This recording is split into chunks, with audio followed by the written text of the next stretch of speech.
নমস্কার বন্ধুরা, আজকের এই বিশেষ ভিডিও আপনাদের সকলকে জানাই আন্তরিক শুভেচ্ছা। এখন বৈশাখ মাস চলছে, আর এই মাস শুধু গ্রীষ্ম বা নববর্ষের জন্যই গুরুত্বপূর্ণ নয়। এই সময়ে প্রকৃতি, প্রাণী বা আধ্যাত্মিক শক্তির এক আশ্চর্য মেলবন্ধন ঘটে। আপনি কি জানেন, এই বৈশাখ মাসে যদি বিশেষ 9টি প্রাণী আপনার বাড়িতে এসে উপস্থিত হয়, তাহলে তো মোটেই সাধারণ ঘটনা নয়। এই প্রাণীরা অদৃশ্য বার্তা নিয়ে আসে। আপনার ভাগ্য বদলাতে চলেছে, জীবনে আসতে চলেছে ধন সম্পদ, সুখ, শান্তি এবং ঈশ্বরের আশীর্বাদ। অনেক সময় আমরা বুঝতেই পারি না, এই ছোট ছোট প্রাণীগুলি আসলে আমাদের জীবনে শুভ পরিবর্তনের দূত হয়ে আসে। কেউ কেউ তো বলে, এই প্রাণীগুলির আগমন মানেই দেবতারা আপনার ঘরে পা রেখেছেন। তাই বৈশাখ মাসে যদি এই 9টি প্রাণীর মধ্যে একটিও আপনার বাড়িতে এসে পড়ে, তাহলে বুঝে নিন আপনার কপাল খুলতে চলেছে আর আপনার দুঃসময় কাটিয়ে সুখের সময় আসছে। ভিডিওটি একটুও মিস করবেন না, কারণ আজ আমি আপনাদের জানাতে চলেছি এমন কিছু গোপন সংকেত যা শুধু ভাগ্যবানদের জীবনেই ঘটে থাকে। তবে তার আগে আপনাদের কাছে একটি ছোট্ট অনুরোধ, এই ভিডিওটি যদি ভালো লেগে থাকে তাহলে অবশ্যই একটা লাইক করে দিন, প্রিয়জনদের সঙ্গে শেয়ার করুন এবং কমেন্টে জয় মা লক্ষ্মী লিখে আমাদের চ্যানেলকে সমর্থন করুন। তো চলুন শুরু করি আজকের এই গুরুত্বপূর্ণ আলোচনা। এক মৌমাছি শাস্ত্রে বলা হয়েছে, মৌমাছি যেখানে মৌচাক বানায় সেখানে দীর্ঘদিনের বসবাস এবং স্থায়িত্বের আশীর্বাদ থাকে। বৈশাখ মাসে যদি বাড়ির বারান্দায়, জানালায় বা ছাদের কোণায় কোনো মৌচাক তৈরি হয়, তাহলে বুঝবেন আপনার ঘরে ইতিবাচক শক্তি জমা হতে শুরু করেছে। ভগবত পুরাণ অনুসারে মৌমাছি দেবী লক্ষ্মীর বাহন রূপে বিবেচিত, যারা ধন এবং ঐশ্বর্যের বার্তাবাহক। প্রতিকার হিসাবে মৌচাক ভাঙবেন না, বরং ঘরে গোলাপ বা চন্দন সুগন্ধি ব্যবহার করুন, যাতে মৌমাছি আকৃষ্ট হয়। এইভাবে আপনার ঘরের লক্ষ্মী তত্ত্ব স্থায়ী হবে। দুটি কুকুর বা বিড়াল। কুকুর ও বিড়াল খুব সাধারণ কিন্তু অত্যন্ত শুভ প্রাণী। যদি বৈশাখ মাসে কুকুর বা বিড়াল আপনার বাড়িতে আশ্রয় নিতে আসে বা তারা আপনার বাড়ির উঠোনে ঢুকে পড়ে, তবে এটি শ্রীবৃদ্ধির চিহ্ন হতে পারে, কারণ এরা বাড়িতে আলো এবং সুখ নিয়ে আসে। কুকুর সাধারণত প্রতিরক্ষা এবং বন্ধুত্বের প্রতীক, আর বিড়াল নিজের অদৃশ্য শক্তির মাধ্যমে আপনার জীবনে সুখ এবং সমৃদ্ধি আনতে সাহায্য করে।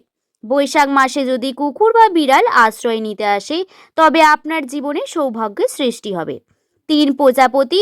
প্রজাপতি শুধু সৌন্দর্য নয়, এটি আত্মার রূপান্তরের প্রতীক। বৈশাখ মাসে প্রজাপতির উপস্থিতি মানে হচ্ছে আপনার জীবনে নতুন রূপ নিতে যাচ্ছে। যিনি দীর্ঘদিন ধরে অসন্তুষ্ট, কাজ বন্ধ, হতাশায় ডুবেছিলেন, তার জীবনে হালকা হওয়ার মতো শান্তি আসবে। অনেক সাধুরাই বলেন যে যদি রঙিন প্রজাপতি কারোর মাথায় বসে, সে বড় সুযোগ পায় জীবনে।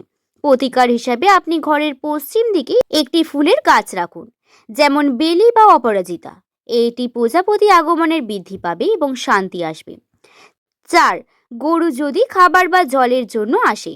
গরু একটি পবিত্র প্রাণী হিসাবে পরিচিতি এবং এটি নানা দিক থেকে শুভ ফল প্রদান করে। যদি গরু কোনো কারণে আপনার বাড়িতে এসে খাবার বা জল খায়, তাহলে এটি আপনার জীবনে উন্নতির ইঙ্গিত দেয়। গরু আসলে অনেক সময় দুষ্ট শক্তি দূর করে এবং সৌভাগ্য আনে। বিশেষ করে বৈশাখ মাসে যদি গরু আপনার বাড়িতে আসে, তবে বুঝে নিন যে ভাগ্য পরিবর্তন হতে চলেছে আর আপনার জীবনে আবার উন্নতির পথে এগিয়ে যাবেন। 5. পিঁপড়ে। পিঁপড়ে নিয়ে অনেক কুসংস্কার রয়েছে, কিন্তু বাস্তুশাস্ত্র এবং ঋগ্বেদে বলা হয়েছে পিঁপড়ে শ্রী অর্থাৎ লক্ষ্মীর এক রূপ। যদি সকালে উঠেই আপনি দেখেন মাটির ওপর কালো পিঁপড়েরা সারি চলছে, তবে বুঝবেন আপনার বন্ধ থাকা অর্থের পথ খুলে যাচ্ছে। আর বিশেষ করে যদি পিঁপড়ে দানা পানি নিজের ঘর থেকে নিয়ে যাচ্ছে, তাহলে বুঝবেন দেবী লক্ষ্মী আপনার দান গ্রহণ করেছেন। প্রতিকার হিসাবে প্রতি শনিবার একটু মিছরি বা গুড় মিশিয়ে পিঁপড়েকে খেতে দিন, এতে দেবী সন্তুষ্ট হন। 6. ভ্রমর। ভ্রমরের গভীরতার গুঞ্জন শব্দকে অনেক সাধুজন তাত্ত্বিক শক্তির ইঙ্গিত বলে থাকেন। এই প্রাণী বৈশাখ মাসে যদি ঘরে প্রবেশ করে পূজার ঘরে বসে থাকে, তাহলে সেটিকে মা লক্ষ্মীর দূত বলে মানা হয়। পুরাণের মতে ভ্রমর হলো ভগবান বিষ্ণুর কালরূপে, যারা অশুভ শক্তিকে ধ্বংস করতে আসে। প্রতিকার হিসাবে ভ্রমরকে কখনো মারবেন না, বরং ওকে কিছুক্ষণ থাকতে দিন। তারপর ধূপ জ্বালিয়ে প্রার্থনা করুন মা লক্ষ্মী যেন স্থায়ীভাবে বসবাস করেন। 7. বিছে। শুনতে ভয় লাগলেও শাস্ত্রে বলা হয়েছে যদি বিছে ঘরে আসে বা কারোর ক্ষতি না করে, বিশেষত ঠাকুর ঘরে আসে, তাহলে সেটি অসুর শক্তির থেকে মুক্তির সংকেত। সেই পুরাণে এক জায়গায় বলা হয়েছে এক সাধক ধ্যানরত ছিলেন। হঠাৎ একটি বিছে তাকে দংশন করলেও সে চুপ থাকেন। তখন শিব স্বপ্নে এসে বলেন, তোমার ধৈর্য দেখে আমি সন্তুষ্ট, শীঘ্রই তোমার বন্ধ কপাট খুলে যাবে। প্রতিকার হিসাবে প্রতিদিন শোবার আগে দরজায় গঙ্গা জল ছিটিয়ে শিবের নাম জপ করুন। ৮. ছুঁচো। ছুঁচো বা ইঁদুর ঘরে আসাকে বহু পণ্ডিত লক্ষ্মীমার পদধ্বনির পূর্বাভাস বলেন।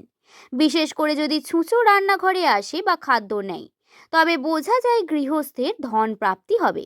তবে ছুঁচোকে যদি কেউ হত্যা করে তাহলে লক্ষ্মী দূরে সরে যান।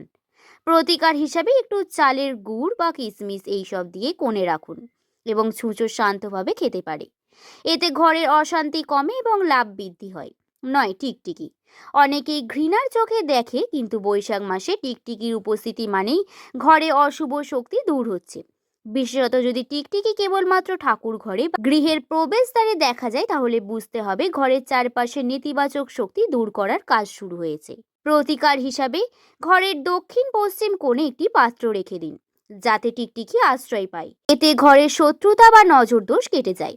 বন্ধুরা, অনেক সময় আমরা বুঝতে পারি না আমাদের জীবনে বাধা আসলে কোথা থেকে আসছে বা কোন সময় আমাদের ভাগ্য পরিবর্তন হতে চলেছে, কিন্তু প্রকৃতি আমাদের সংকেত দেয় এই ৯টি প্রাণীর মাধ্যমে। এই প্রাণীরা যদি বৈশাখ মাসে আপনার ঘরে আসে, তাহলে বুঝবেন দেবতারা আপনাকে এক নতুন জীবনের বার্তা দিচ্ছেন।